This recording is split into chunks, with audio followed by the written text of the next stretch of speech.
Is the road by Cormac McCarthy worth traveling, or should you get off at the next exit?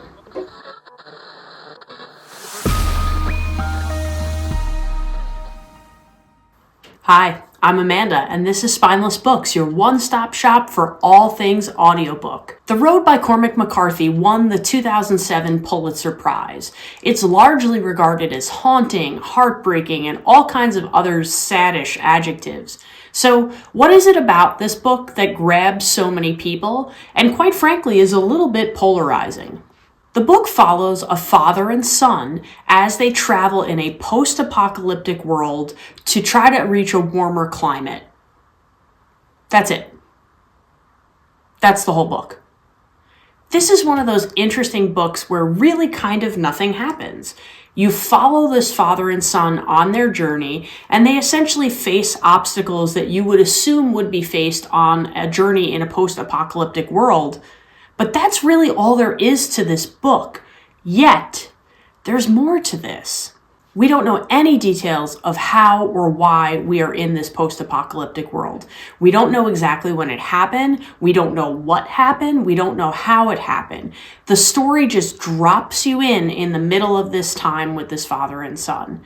You later get a little bit more context, but really very little. You learn a tiny bit about their world before they were on the road, but you don't get a lot of answers. So it's really open, and their lack of identity in this story makes it able to be placed in any time, any place, or anyone.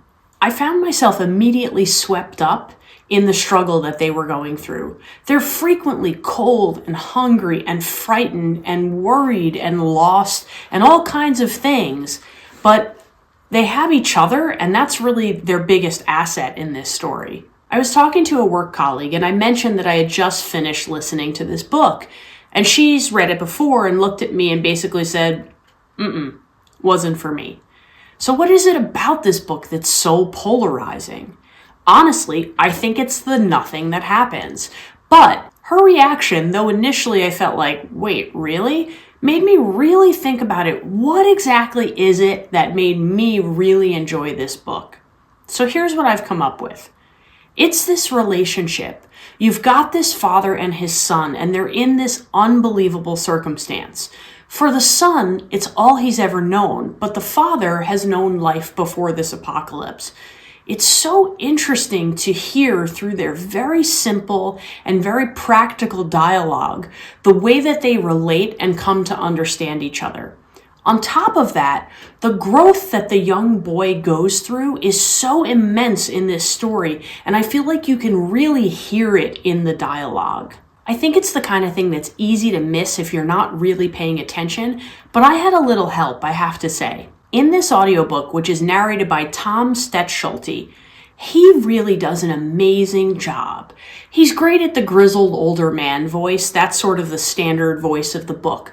But what he does with the little boy is so impressive because you actually hear this young boy transition from a kid into someone who's making decisions and fending for himself through his voice. So he really takes advantage of the dialogue that Cormac McCarthy has written and enhances it with his narration. I think this is one of the cases of where a narrator really does a lot for a book and helps the book be even better. I'm sure it would come through if you were reading it in paper, but something about his narration just pushes it. It helps so much. And I felt really drawn into it. I felt really interested in what was going to go on. And I knew this book from the beginning was a little bit of a downer, but I really wanted to hear how it was going to go and what was going to happen because I was very, very intertwined with the relationship of these two characters. I really had to know. There were moments in this book of sadness, of anger, of desperation, of fear, and all of that came through in the narration.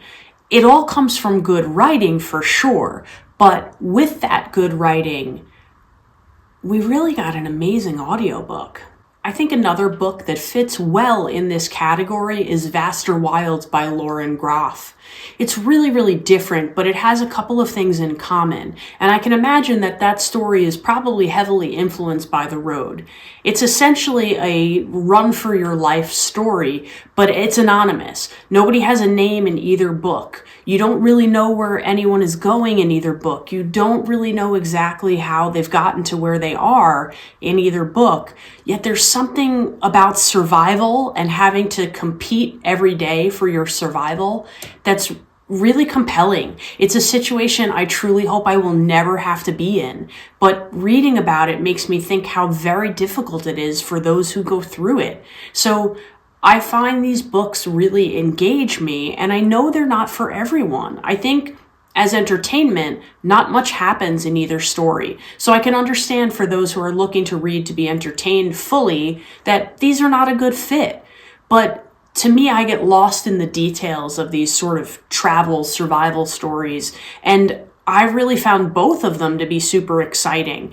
This book was one that I had high expectations for, but it could have easily fallen short.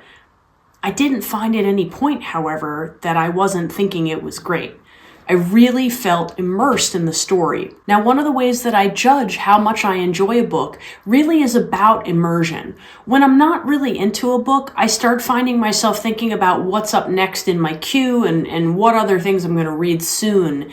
And if I know that that's happening, that book is really not grabbing me. Now, sometimes there are reasons I will stick with a book like that. For example, if it's for a book club or, if there's a conversation happening about it.